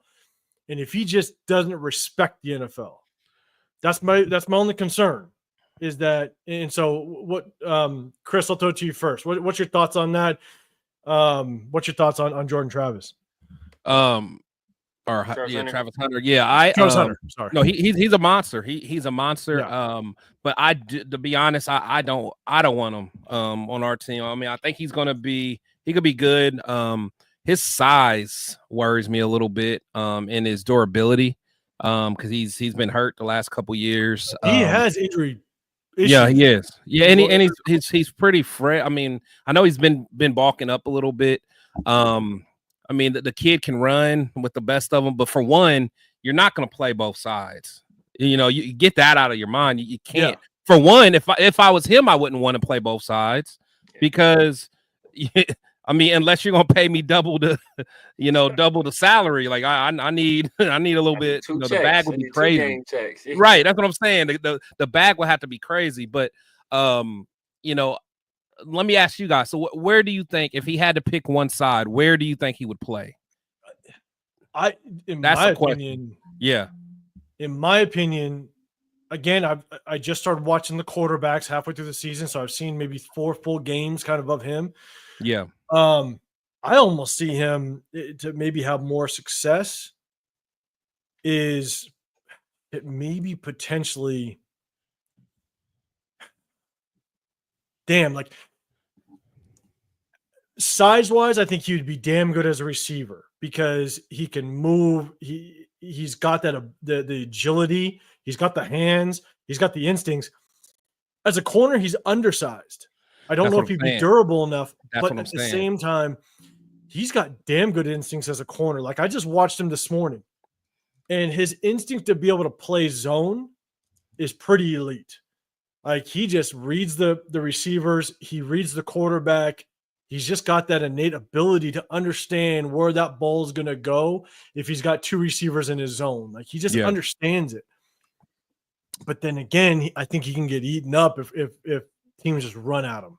Yeah, that's what I'm saying. And I agree. So I mean, but to me, does he deserve the Heisman? I think so. I mean, he's playing amazing right now. But you get him in the NFL trying to guard some of those big receivers. I can see that being tough, honestly. And it's going to be a come to Jesus for him. So, but we'll see. Yeah. So, Severe, what's your thoughts on it in chat? Let me know what your thoughts on Travis Hunter. I'll bring it up on the screen. But what's your thoughts, man? Man, I think the dude's a freak, man. He's a freak athlete. You know, I just go back to what Deion says, right? Like Deion, in some people's minds, is the greatest football player of all time. And Deion believes adamantly, he said it. He believes that Travis Hunter can play both sides. Yeah. He believes he keeps saying, just because you have limitations on what you think is possible, don't put those limitations on him. And you know, I personally wouldn't want him to play both sides. If I drafted him, I'm gonna put him at one position. If I'm gonna put him in a position personally, I'm putting him at corner. And you know, you don't find a lot of 6'1" corners with those kind of instincts, that kind of speed, with those kind of hands, those kind of ball skills. And people thought he was undersized. He's 6'1", like 185. My number 2 corner last year was Nate Wiggins. He was 6'1", like 180. Jack Jones is 5'11", 180. Jacorian Bennett is like 5'11", 190. So it's not like he's some super small guy. He just seems slender, maybe. It's just I never looked at his weight. He just seems really extremely long limbs. That's part of it. He has extremely long limbs, so it makes him look thinner than what he actually is. But correct me if I'm wrong, but it also feels like his play makes him look small, because I don't see him kind of getting dirty in the run game. Like he wants to come and come up and make hits. I mean, when you playing all snaps on both sides of the ball, bro, what you want this man to do? So, but then to me, I feel like you're just learning bad traits or bad just habits. You know what I'm saying? Like, you know, so again, to me, it's just tough because I just don't see him being physical. So it almost makes him portray like he is this undersized, lightweight guy. Possibly. I just tell you this. I didn't see Deion come up and make too many plays in the run game either. I tell you that right now. Don't say that. You went the Tony Romo effect. So you know, but yeah, man. I think if any other draft, if I was any other team, I'm running my card up and I'm taking Travis Hunter. Because look, let's say he doesn't work out a wide receiver. All right, bro, I'll throw you a corner. If you want to start him at corner, he doesn't work out a corner. All right, I'm gonna try a wide receiver. You feel me? Like it's a two-way go. You have 2 opportunities to have a possibly elite prospect drafted on your team, right? So, and we always talk about position versatility. That's position versatility like a mug. So if you we down our number 1 wide receiver, Travis. We need you to play wide out this game, right? We stick some back to corner. We down our number 1 corner, like Travis. We need to play corner this game. Like that's position versatility like a mug. So and I just think the dude is just a special player. And from what they said about him, he's not a guy that goes out. He doesn't go out and party. Doesn't go out to the club. He doesn't do none of that stuff. All he does is, you know, I think they said he plays video games and he does football. That's all he does. I think I did hear that. Yeah, you're right. And video games. That's all he does. And so that's you know, that's if he's a ball. If he's a he loves ball. He's not going to be a troublemaker. I'm good with that. Yeah, I'm with you. I mean, it's good points. Definitely good points. And I did bring. I don't know if I brought this up, but you guys are about someone else. The last time that there was like a can't miss wide receiver prospect, and there was a kind of high upside quarterback, and we went with the high upside quarterback. Oh God. We know how that went. So here's the thing. So you're going to transition a little bit to the next point that I want to talk about just for a second is because we talked about Travis Hunter on whether or not he'd be the right guy. We'll talk about quarterbacks and let's do this real quick. Chris, we talked about it on the last show a little bit. Is there a quarterback right now? The top ones are Shedeur Sanders, Cam Ward. Right, those are really the top 2 being talked about at this point. If we sit at number 1, do we pick one of those guys? If we sit at number 1, and Chris, I kind of gave you my opinion on the last show. I'll definitely hit you guys again with it. But Severe, I'll throw it to you first because we talked about it, but you weren't with us on that one. But if we're sitting at number 1, would you pick one of the top 2 quarterbacks? Without a doubt. I'm picking one of the top 2 quarterbacks without a doubt. Unless it's a situation where you know, like all these teams' boards are different. All these teams' boards are different, right? We know what happened with the Panthers last year. Last year, you know, Frank Reich had CJ Stroud as number one guy. They elected to take Bryce Young instead. So they were in a position where they should have taken, you know, who was their number one quarterback. They didn't.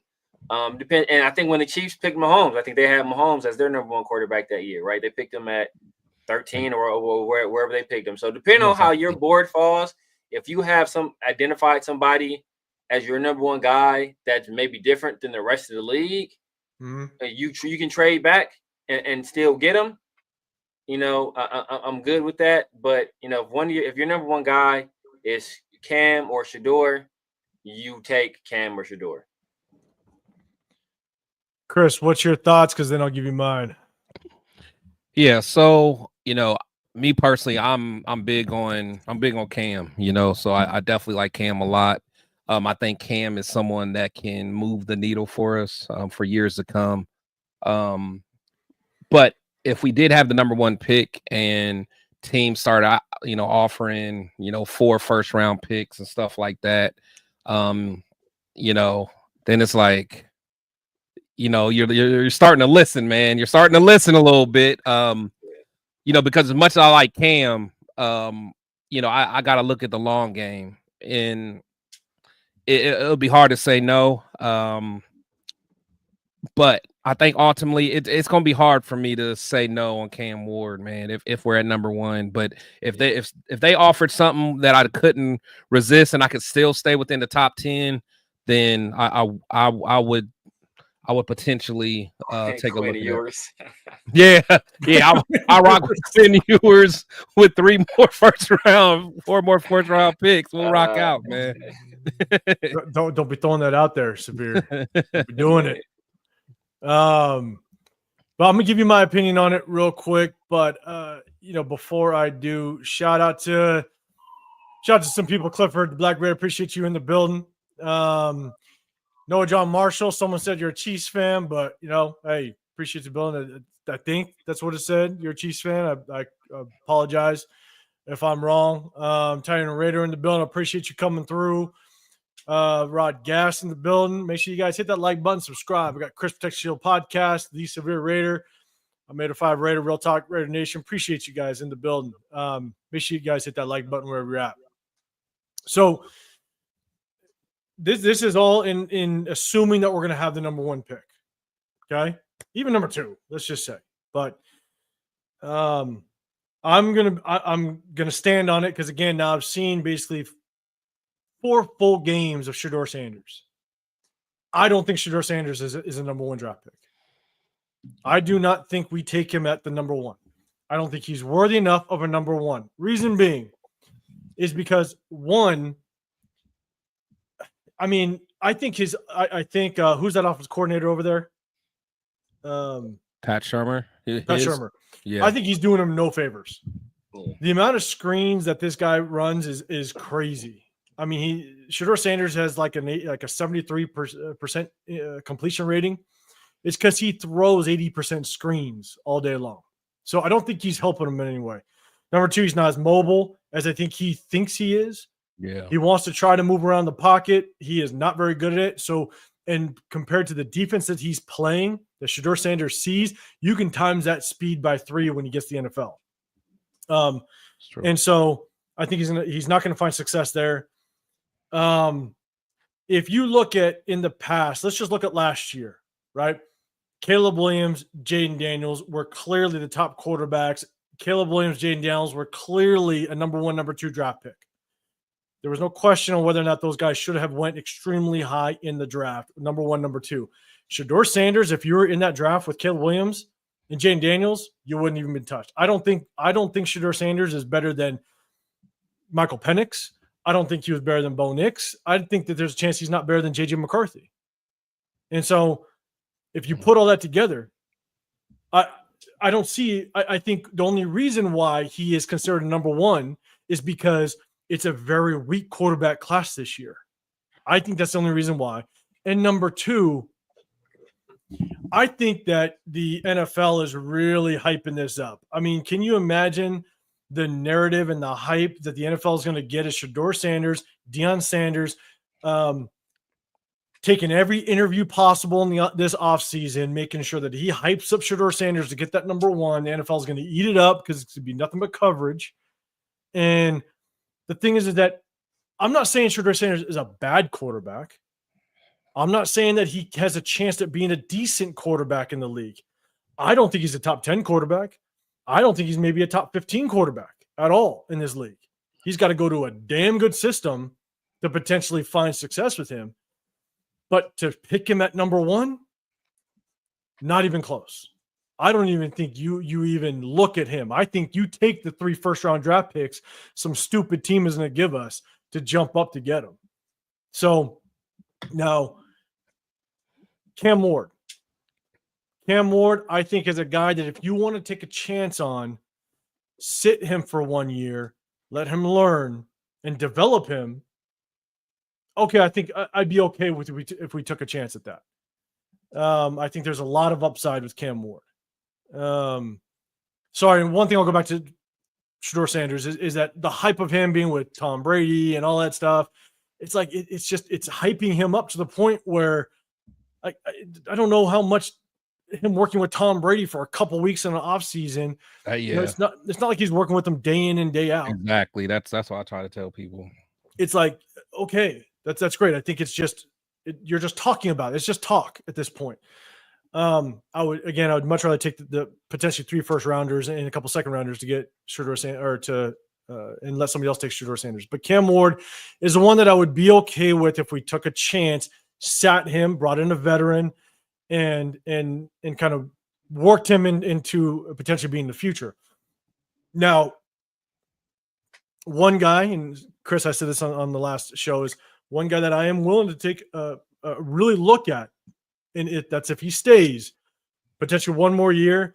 And it's tough because the draft is never guaranteed. Is Drew Aller? Drew Aller is definitely another guy I don't want to keep watching. And if you get a couple more first-round draft picks, you could package something up. You could package it up and jump up next year if you wanted to. Yeah. Now, again, nothing's guaranteed. He could tear an ACL all of a sudden, and now your plans are out the window. So you don't want to necessarily bank on that. But at the same time, I don't want to just all of a sudden, if you pick Shedeur Sanders number 1, you're going to risk at least 3 more years to make sure he is the guy.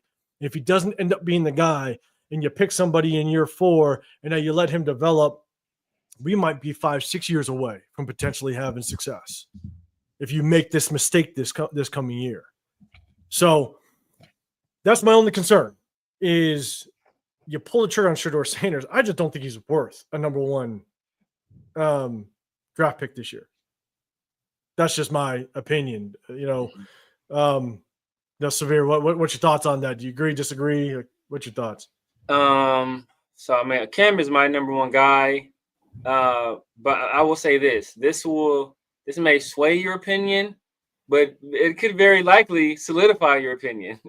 And that is that, Field Yates and Mel Kiper Jr. both said that if Shedeur, pre-draft, this is not like looking at what they've done in the league right now. So this is like just based on pre-draft analysis done prior to this last draft. If Shedeur was in that draft class, he will be 4th. It will be Caleb, Jaden, Drake May, and then him. Shedeur. That's what both of them said. And Phil Yates said it was kind of hedging between him and JJ McCarthy, just because JJ McCarthy doesn't have as many starts. He's better than JJ. He's better than JJ. I'm not a fan. I'm not even getting into JJ, right? There was a certain person that told me JJ McCarthy was number 1 quarterback in the last draft, and I'm not talking about this guy. But I mean that's a reach. That's a reach. But like I said, I had Jaden Daniels as my QB1. I had Michael Penix as my QB2. I had Caleb as QB3. But but they both had him at 4. So it wasn't just like Mel Kiper, it was just Phil Yates. They both had him at 4. So they had him above Penix. They had him above Penix, they had him above Bo Nix, and they both had him above JJ McCarthy. But Phil Yates said it was kind of like hedging between him and JJ just because JJ has more physical talent, but Shedeur has many more starts. He's much more polished, higher IQ, all that stuff. So it's kind of, do you want the young guy you can kind of mold with all the traits, or do you want the guy that's more polished, more accurate, higher IQ type deal? So they both had him at 4. So they both felt he would have been worthy of a first round pick even last year in the 6 QB draft. So that's their opinion. Neither one of them are really. I think Kuiper has Shedeur as number 4 on his big board. He has Cam Ward at 10. So they're both higher on Shedeur than they are on Cam. Me personally, I'm higher on Cam. A higher upside. I think just athletically more gifted. If I'm gonna draft the guy number 1 overall, I'm swinging for the fences. I'm not going to take the safer guy. I'm taking a guy that can be, that can be Pat Mahomes, that can be Josh Allen, that can be that kind of guy. That's who I'm taking number 1 overall. So, but if you're gonna go your route, I mean, I'm not packaging picks to move up for Drew Aller next year. It's you got Manning. Nussmeier is a guy that's going back. He could be a guy that's gonna be drafted highly next year. You got Arch coming back, be potentially drafted high next year, depending on how Milroe finishes the season this year. He might decide to come back because he's having a rough go at things recently. He can be in next year's class. That may be a guy you take a look at. So if you're gonna go that route, there's a few guys I probably take before I take Aller. But Aller is a good prospect as well. But I think Tom Telesco will be drooling to get his hands on Drew Aller. No, absolutely, no Diddy. Yeah. Honestly, even what's his name? Dart. I could see him liking someone like Dart too. Depending on how he looked, during pro day and stuff like that. But I don't know, man. It's tough. It's still a lot of football to be played. I definitely want to really see what these guys do in the playoffs, in the college playoffs. But Mel Kiper, I think they're insane to put Shedeur over Penix. Because for one, I think Penix is more athletic, and he by far throws the ball better, like arm talent. Yeah, so it's like just that right there. So, I think he's a little off base there. And I guess here's my thing is when it comes to like Drew Aller, right? Look, if he comes out this year, he is without question a quarterback that needs to sit a year and learn. But I think all these quarterbacks need to sit a year and learn. And so I can only look at a scenario to where if we have the number 1 draft pick and you actually and you fall back, you compile some additional draft capital, a couple of number 1s in the future, a couple of number 2s. We have 2 number 3s this year. The one kid that, man, I just feel like, the one thing you want to do with a quarterback is you want to surround a quarterback with weapons. Yeah. We talked about Travis Hunter, but man, that kid from Arizona State, that receiver, McMillan, that dude's a freak. He looks like that dude is a freak. That dude he's clear. He's good. He's the number 1 receiver in the draft. He's the number 1 receiver. Yeah. And here's my thing is that, like, if you can stay inside the top 10, you drop back, you stay inside the top 10, you stay inside the top 6, let's just say. You draft that kid. Now you got Jacoby Myers, Brock Bowers. I mean, Tucker. Yeah, you got some guys.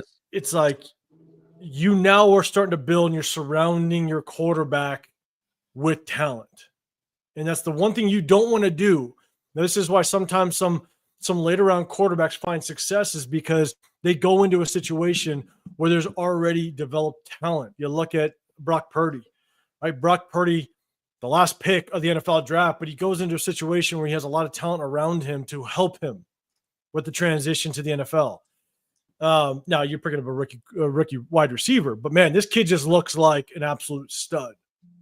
So if you could drop back and pick that kid up, and then you get a quarterback in the 2nd round, or you pick up a veteran quarterback, to me, I just feel like now you're starting to really build a roster.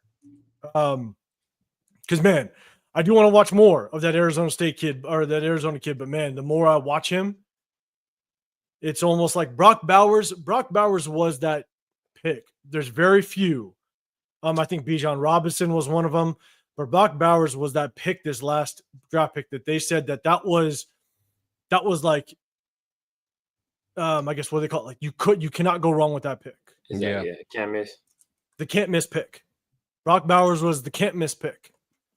I wonder if this Arizona State quarterback is that kid. He's that can't miss pick, where you snag him and you now solidified, a potential number one receiver. You match him up opposite of Jacoby Myers and Brock Bowers. I mean, that could be nasty. Yeah, because he's going to be one of those guys that I imagine is going to wow people at the combine. Kind of like his measurables are going to be good. If he messes around and runs well and jumps well and does, has a good 3-cone and all that, yeah, he's going to be noticed quickly. Yeah, exactly. John Leone, appreciate you in the building. We need a left tackle in the draft. Colton Miller, I mean, he's improving week over week. No. It looked like he got beat a couple times this game. But you're going against a good Chiefs defensive front. But I definitely want to see how DJ Glaze continues to progress the rest of these games and going into the offseason. But I think O-line is definitely something we got to prioritize. Dylan Parham, we need another guard without question. Yeah. Without question. Yeah. You know what I'm saying? Like I think, and again, Raider Paul in the building, I appreciate you. I think because of the To the point. yeah, because of the game film that we continue to watch, we review it on Tuesdays. We know that Dylan Parham right now is really the weakest link on this offensive line. Yes. JPJ, it's tough. Like JPJ, I think he's having his rookie moments again, the off snap, as well as I think he had that. What was it, a holding penalty? Yeah. He had a penalty earlier in the game. Yeah, he threw the guy down and then he dove on him. Yeah, he's gonna hurt himself. Damn it. He is gonna hurt. I love the dude though, man. Honestly, if I'm a coach, I'm not coaching that out of him, man. Because that's that mentality. I'll take the penalty here or there. Keep that dog in him. But he is gonna have some. He is gonna have some self-inflicted wounds. He will. Kid. He will. My God. He has no regard for his body. He don't mind just leaving his 2 feet. Wherever he lands, he lands. He don't care. I know. I appreciate you in the building as well. And we got a Chiefs fan in the building. All right, whatever. All right, I'll bring you up to you. One time, that's it. But I appreciate you. Thank you for helping us get our quarterback. Yeah. Right. Appreciate that. You guys appreciate the help, 100%. Yeah. Daniel Simano in the building. I appreciate you coming through as well. So look, we broke down the game. At the end of the day, Aidan O'Connell came in. He did well. He did his thing. Cannot complain about what he did. But I think what it's going to do is it is going to rile up the Raider fan base again, because as we saw earlier in the show, the Aidan O'Connell fans going to be they're going to be rocking. You know what I'm saying? Oh my goodness! But the defense played well. The running game, as long as we can get some runners that can figure out how to find the holes, the agility to make the right cuts, it's definitely going to help out without question. This offensive line and the run game where we looked a little more balanced. Definitely. So, but this is what we're gonna do. With the final thoughts, we're gonna leave you guys with this. Severe, let us know, let everybody know that's in the building. We got over 300 in the building. I appreciate everybody. Let us know what you got up, what you up to, and what they can look forward to with you and your channel. You guys know what it is, man. It's at TheSevere Raider on YouTube, at TheSevere Raider on IG, X, TikTok, Snapchat, all over the place. Every Tuesday, rocking with my brothers you see on the screen.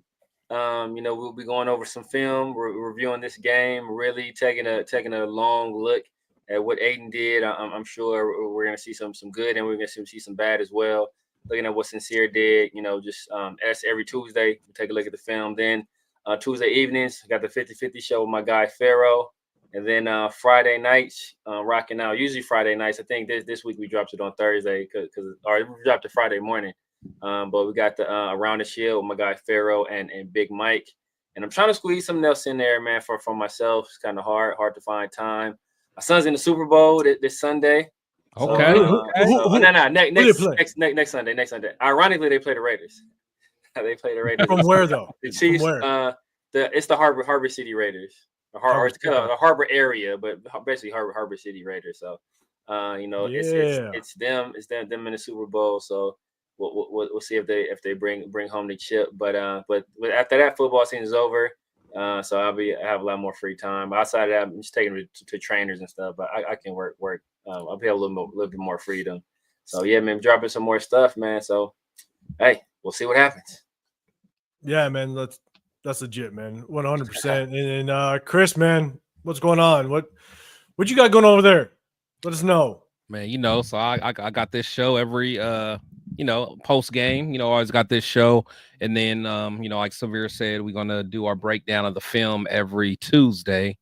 And then Wednesday, when I'm not with John B's mom, I have my show with Spicy Raider Girl every Wednesday. And then on Thursday, I have John B. Let us know you're still in the building. I hope you're still in the building. and then on Thursday, I have I got my Shield Talk Thursday, and I gotta get back to that. I've been having some things with work and some other things that's been causing me to miss that, so I need to get back at that.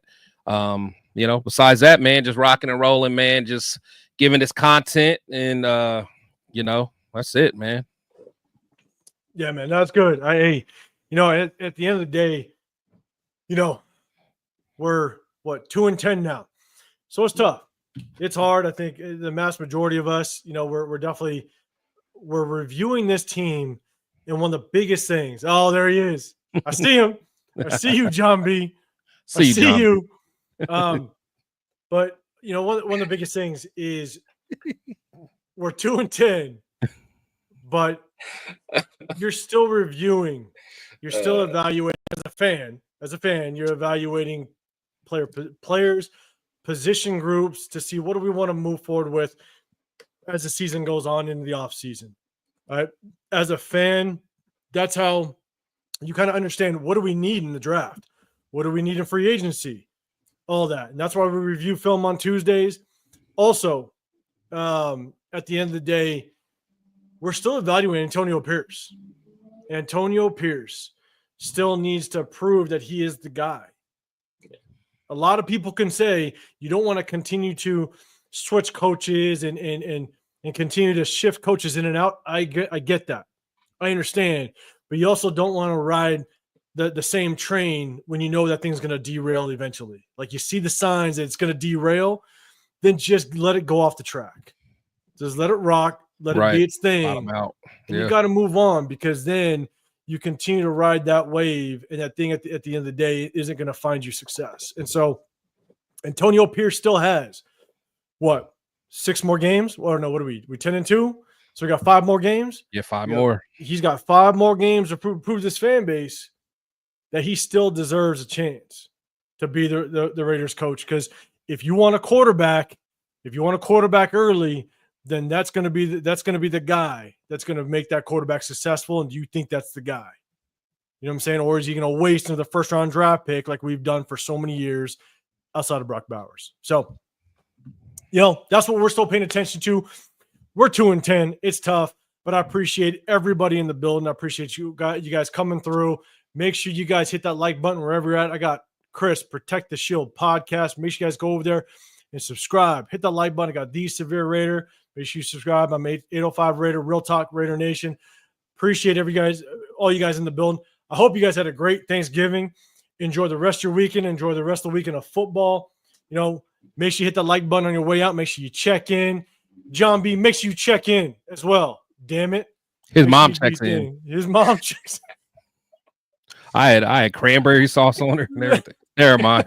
Hey, have a good one, y'all. Right away. All right, yeah. Appreciate y'all, you guys. Make sure you guys check in. Hit that like button on your way out. We appreciate you. We'll see you guys Tuesday night. Make sure you guys check in. We'll see you guys on the next one. We're out. Cranberry sauce. I'll never eat it.